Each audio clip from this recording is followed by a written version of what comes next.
nuestros corazones y nuestra mente para aquello.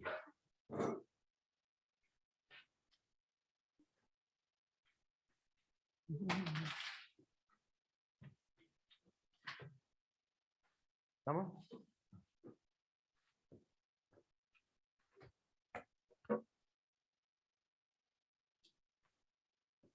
Lo del audio fue para que cantaran nomás. Bueno, que el Señor les bendiga. Denme un minuto.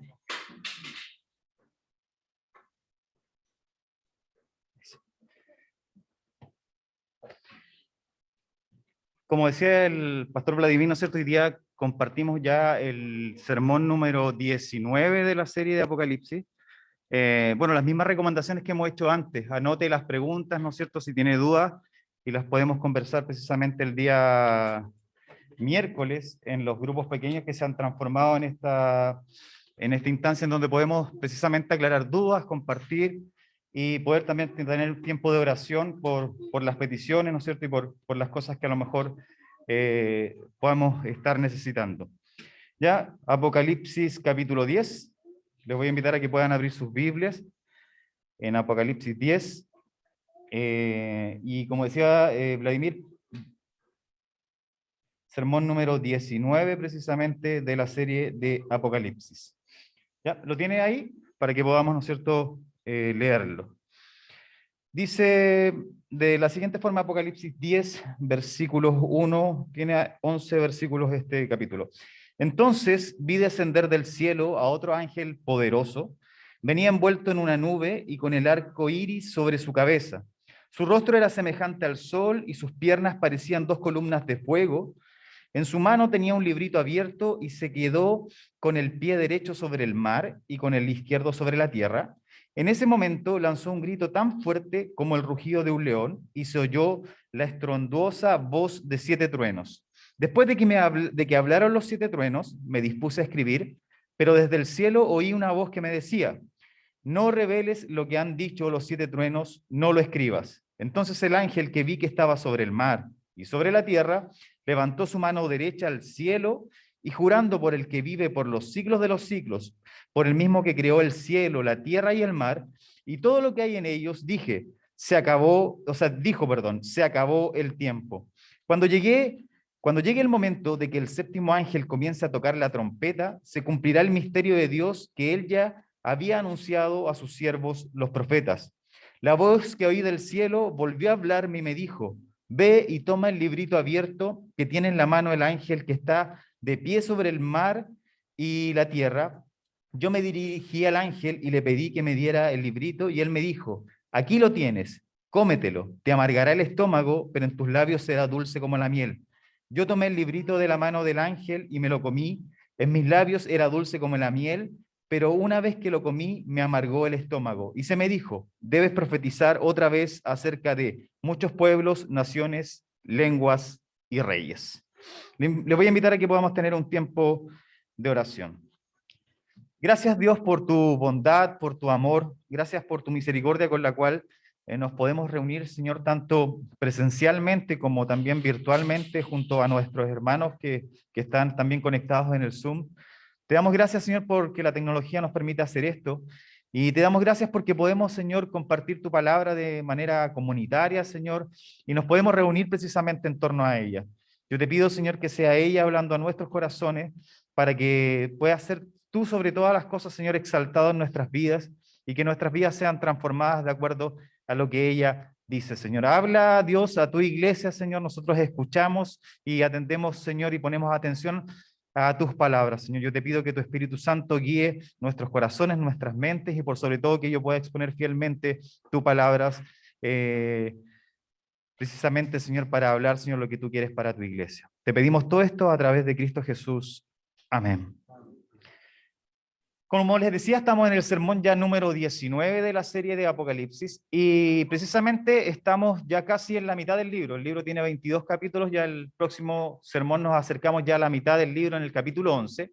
Pero es bueno recordar algunas cosas con respecto a Apocalipsis. Primero, que el libro en sí, tenemos que darnos cuenta que a pesar de que tiene muchas imágenes, muchas cosas extrañas, ¿no es cierto?, que hemos visto a través de lo que hemos visto hasta el día hasta por lo menos hasta el domingo de hoy, y quedan muchas cosas extrañas más, ¿no es cierto?, en los capítulos posteriores. Pareciese que Juan, a través de estas visiones, cada capítulo nos va sorprendiendo más. Entonces, por lo tanto, quedan muchas cosas más por entender.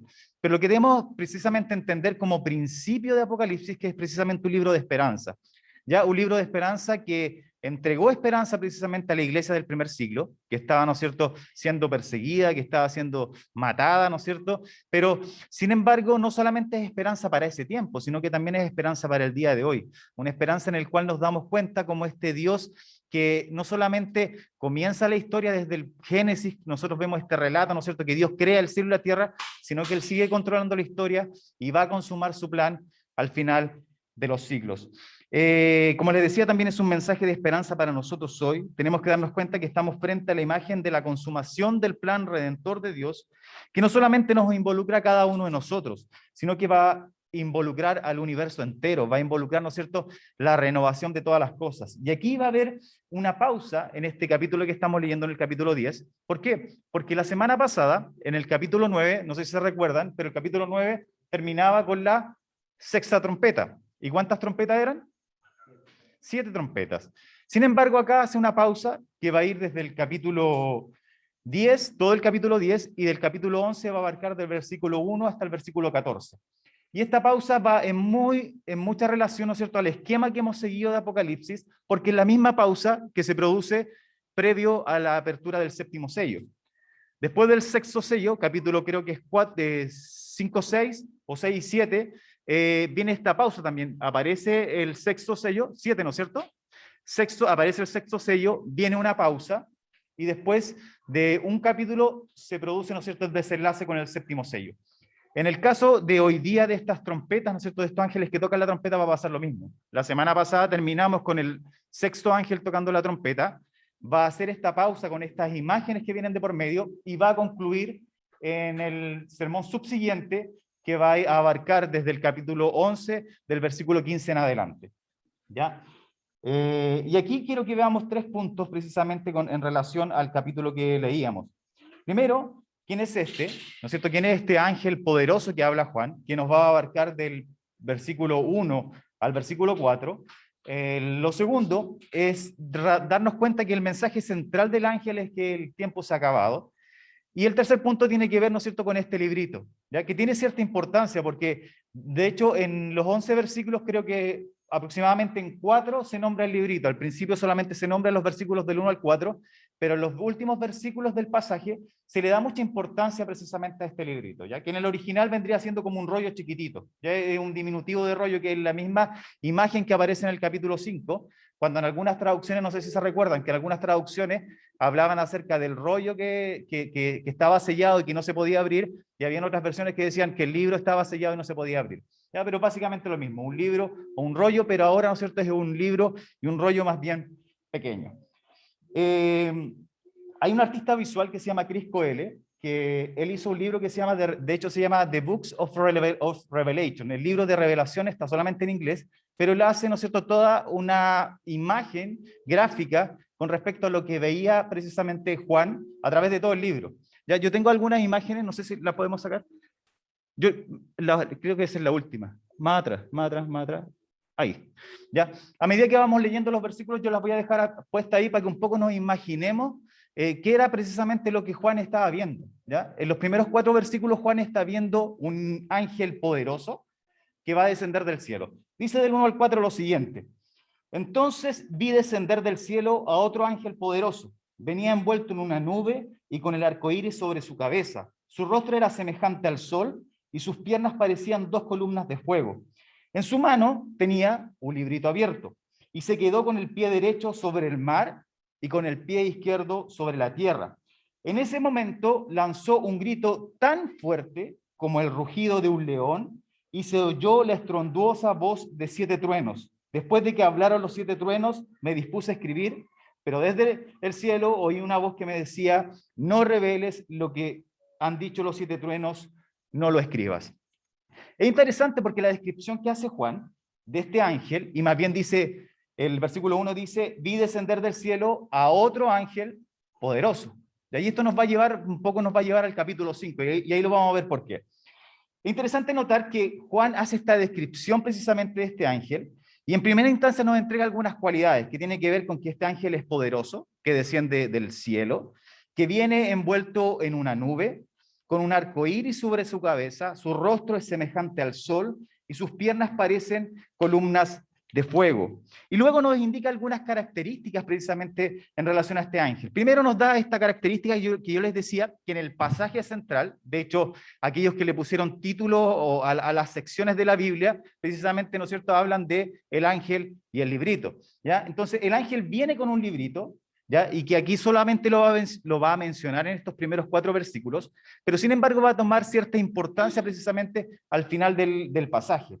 Aquí solo lo menciona, sin embargo al final del capítulo lo va a volver a repetir y va a tomar cierta importancia. Lo otro importante es que se queda con un pie en la tierra y el otro en el mar.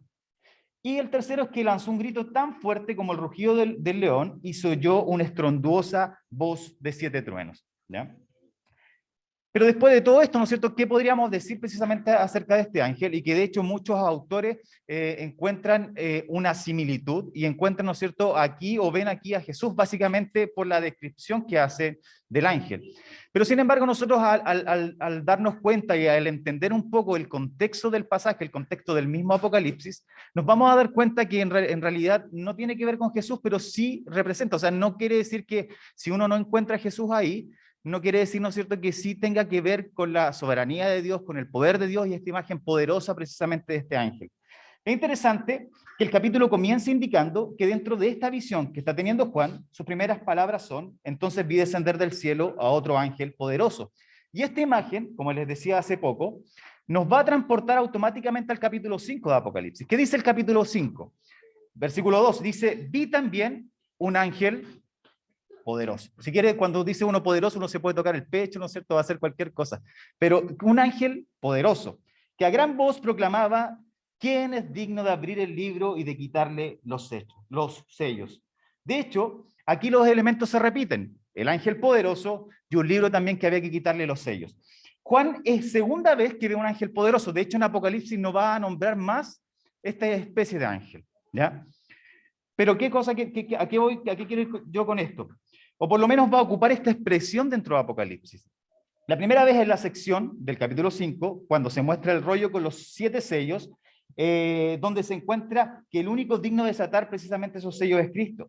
Algunas interpretaciones, como yo les decía en un principio de este punto, han ligado a este ángel como si fuera precisamente el Señor Jesucristo. Y básicamente por la descripción que está dando Juan en la partida del pasaje, que viene envuelto en una nube, con un arco iris, con su cabeza, en un arco iris sobre su cabeza, su rostro que era semejante al sol, sus piernas parecían 2 columnas de fuego. Pero debemos recordar algunos puntos importantes en la interpretación del Apocalipsis, en el cual que indica muchas veces los detalles, no necesariamente le van a dar la interpretación más profunda al pasaje, ¿ya? Entonces, si nosotros nos fijamos mucho en los detalles del pasaje, muchas veces nos vamos a lograr interpretarlo completo y vamos a poder interpretar cualquier cosa.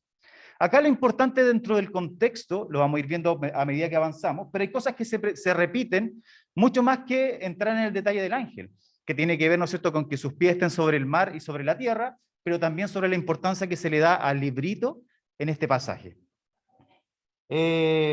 Como les decía, se lo repito, recordar algunos puntos importantes en la interpretación del Apocalipsis, en el cual indicar que muchas veces los detalles no necesariamente nos van a dar una interpretación más profunda del pasaje, por lo cual el mensaje central del pasaje y lo que hoy estamos leyendo lo iremos descubriendo a medida, ¿no es cierto?, que avancemos en el sermón y nos va a dar una correcta interpretación precisamente del pasaje. Sin embargo, hay que aclarar que este ángel poderoso no es precisamente Cristo, como a lo mejor muchos autores pretenden encontrar. Y como les decía, ahora que no se identifique con Cristo, no quiere decir que no esté relacionado con Él, a lo mejor como una especie, entre comillas, de embajador. Podemos decir que tal cual en el capítulo 5, el primer ángel poderoso es mostrado como un ángel aparte de Cristo, aquí en el capítulo 10 funciona de la misma forma. Y básicamente esta imagen de este ángel que lo tenemos ahí, ¿podéis retroceder la imagen? ¿No es cierto? Este ángel, ¿no es cierto?, la otra. Este ángel poderoso que Juan ve, ¿no es cierto?, con sus piernas, con sus columnas, con sus piernas como columnas, con su cabeza con un arco iris envuelto en una nube, representa básicamente representa básicamente la santidad de Dios, simbolizada en este ángel, en la visión que está teniendo Juan, y que precisamente desciende desde el mismo cielo. Y otra frase que se va a repetir en el pasaje, tal cual la imagen del librito en el versículo 2, 8 y 10, es la ubicación que tiene este ángel. Decía que este ángel era a lo mejor tan grande que sus pies abarcaban, un pie lo ponía sobre el mar y el otro pie sobre la tierra.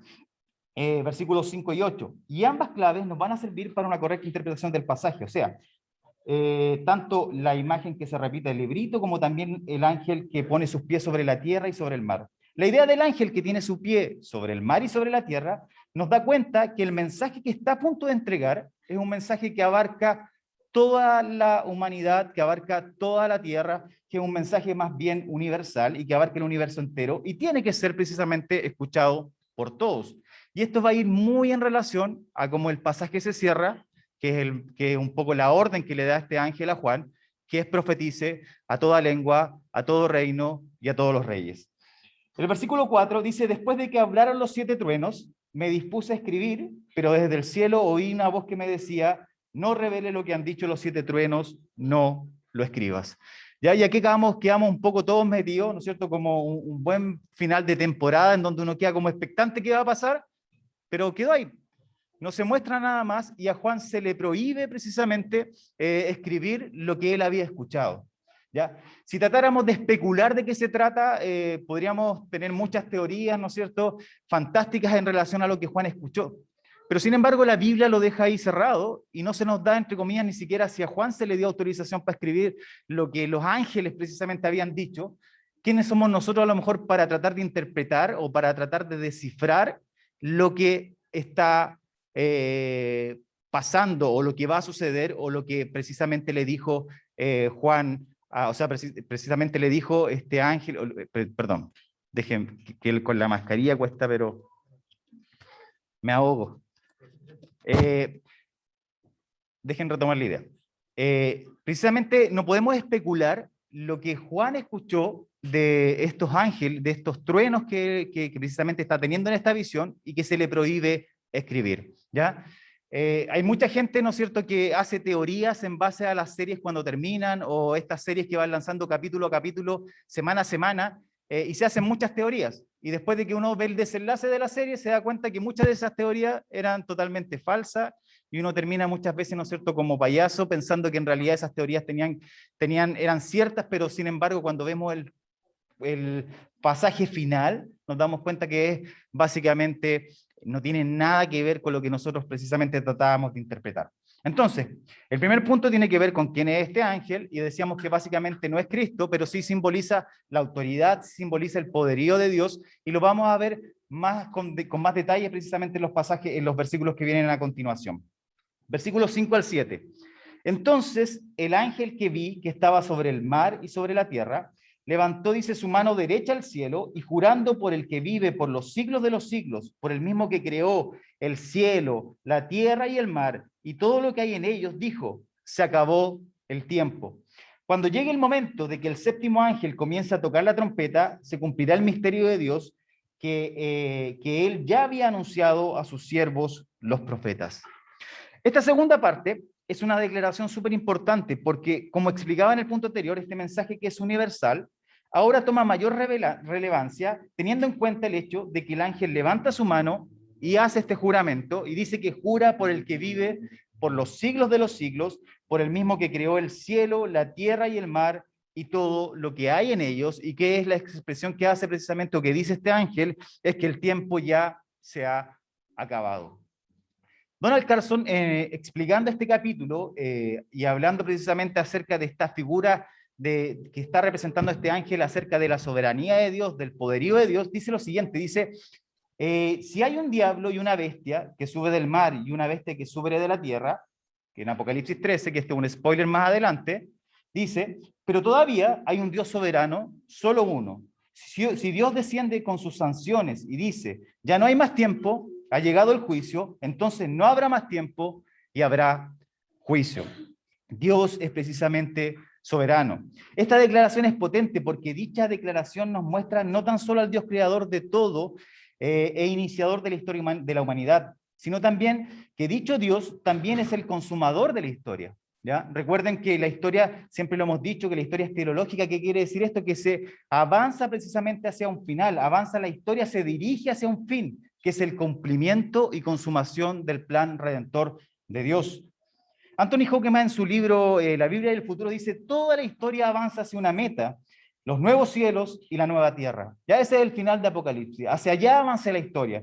Si bien Cristo ha introducido la nueva era, esta nueva creación como punto nuevo de partida, la consumación final de la misma está en el futuro.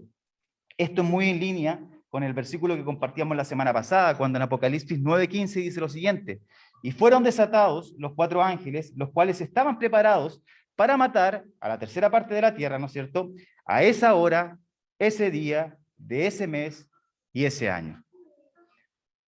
Un Dios que inicia la historia, y la Biblia comienza, ¿no es cierto?, Génesis comienza diciendo, en el principio creó Dios los cielos y la tierra, que controla la historia a medida que se va desarrollando y que sabe el momento preciso en que cada parte de su plan se llevará a cabo. Él conoce el día y la hora en que todo llega a su fin, y su plan que comenzó en la eternidad llegue precisamente al desenlace final.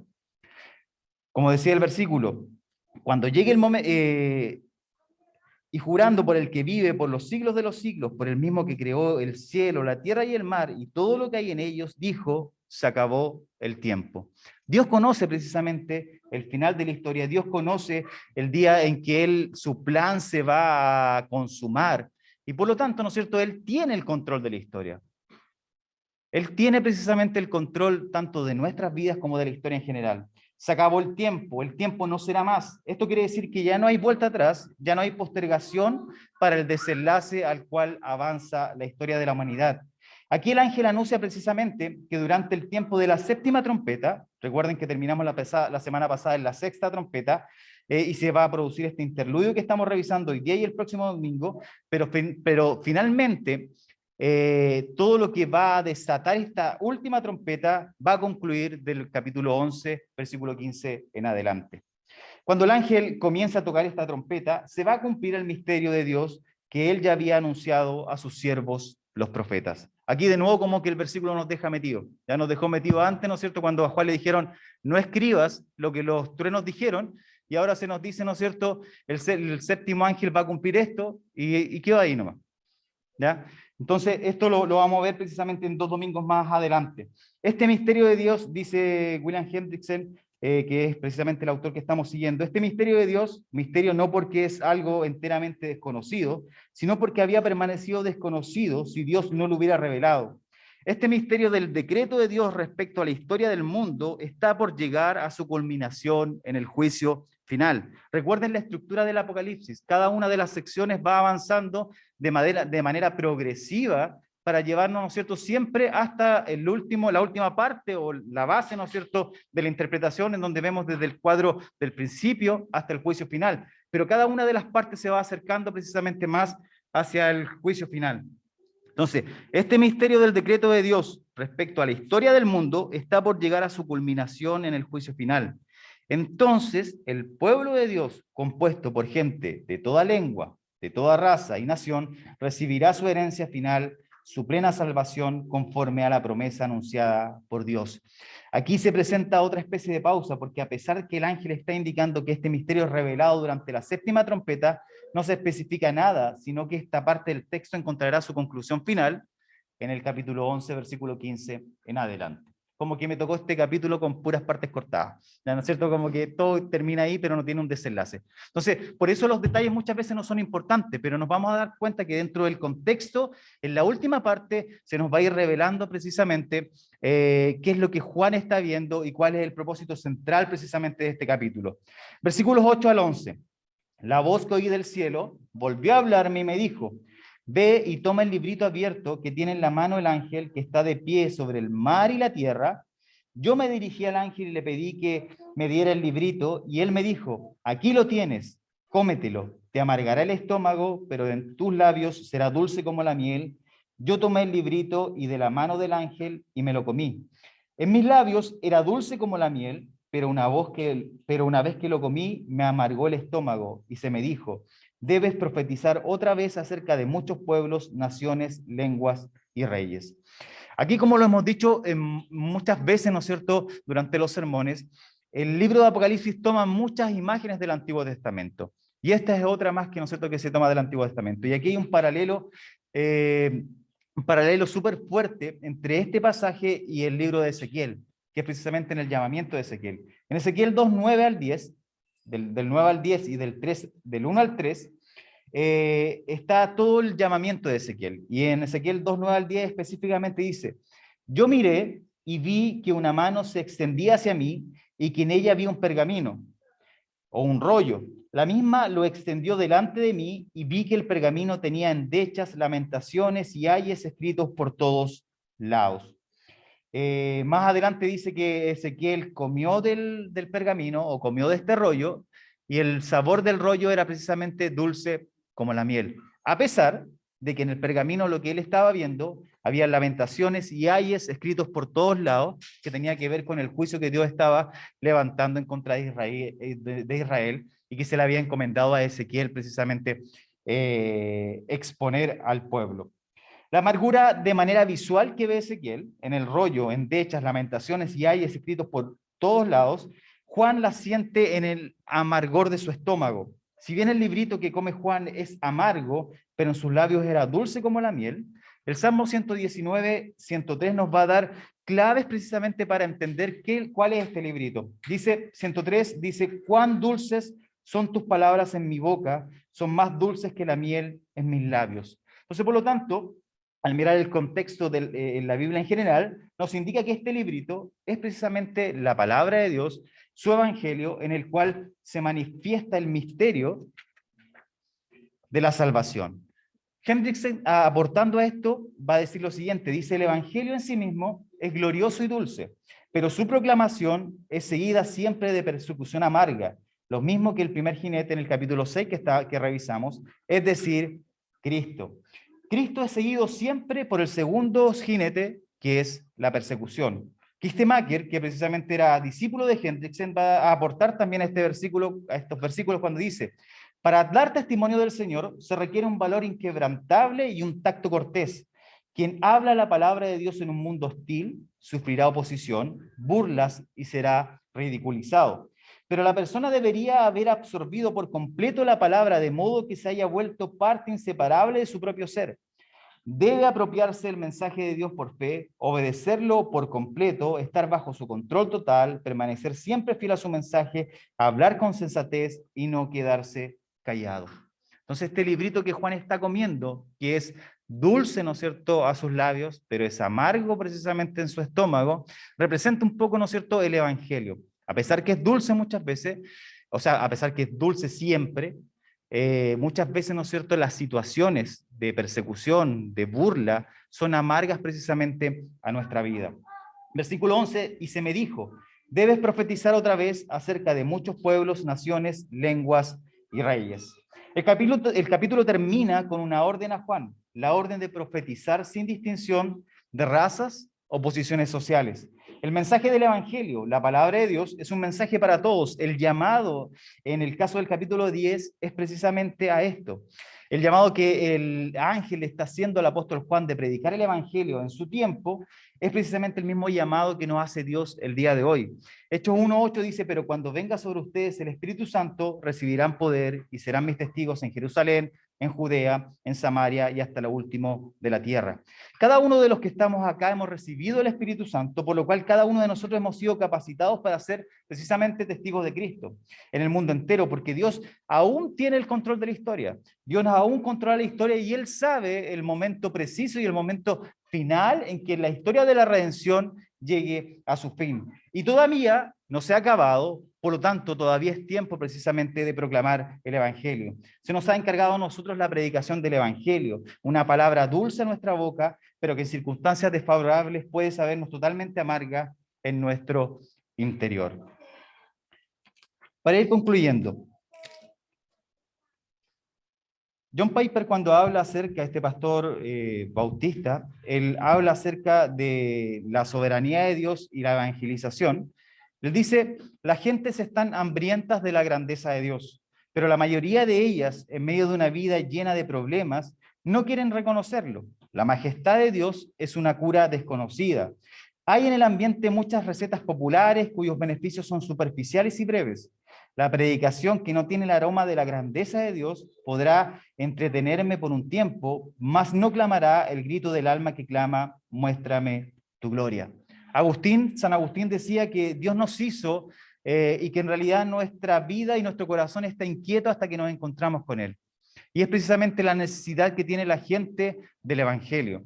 ¿Ya? La gente está inquieta, la gente tiene necesidades, y lo único que calme esa necesidad, lo único que calme precisamente lo que ellos necesitan, es precisamente el Evangelio de Dios. 3 cosas para ir terminando. Primero, la soberanía de Dios y la obra del Espíritu Santo le da seguridad a la exposición del Evangelio. ¿Ya? Esta imagen poderosa que Juan ve frente, ¿no es cierto?, frente a sus ojos, este ángel poderoso que tenía el ángel que tenía un pie sobre la tierra y el otro pie sobre el mar, y representa la soberanía y el poder de Dios, es la seguridad máxima para darnos cuenta que la predicación del Evangelio tiene, ¿no es cierto?, poder, que la predicación del Evangelio tiene asegurada, entre comillas, éxito, porque no depende de nosotros, sino que depende precisamente de la soberanía de Dios. Segundo, Juan ve la soberanía y la grandeza de Dios luego de enviar y se le envía a profetizar. Por eso, ¿no es cierto?, primero es mostrada esta imagen poderosa, esta imagen la cual representa la soberanía de Dios, y luego Juan es precisamente enviado a evangelizar o enviado a profetizar. Tercero, la iglesia tiene un rol profético en el día de hoy, sin distinción de raza o de posición social. Somos llamados a evangelizar. A Juan se le mostró la soberanía de Dios, se le mostró la grandeza de Dios y se le dio un mandato: ve y profetiza. Nosotros hemos contemplado a Dios en la figura de Cristo y se nos da el mismo mandato: vayamos y prediquemos el Evangelio. Tengamos un tiempo de oración. Gracias, Dios, por tu bondad, por tu amor. Gracias por tu misericordia, Señor. Muchísimas gracias por tu palabra, Señor. Te doy gracias porque tú nos permites tener, Señor, este tiempo de compartirla, Señor. Y te doy gracias, Señor, porque también, Señor, a través de tu Espíritu Santo alimentas nuestra alma. Te pedimos, Señor, que tú nos ayudes, Señor, a cumplir la labor que nos has encomendado como iglesia, que nos ayudes, Señor, a poder predicar tu evangelio y poder, Señor, exponer con fidelidad, Señor, el evangelio, Señor, que la gente, Señor, necesita en el mundo. Te pedimos, Señor, tu dirección, Señor, remece nuestras vidas, Señor, cambia nuestros corazones, Señor, para que nuestras vidas, Señor, tomen el rol, Señor, que nos corresponde. Te pedimos esto a través de Jesús. Amén.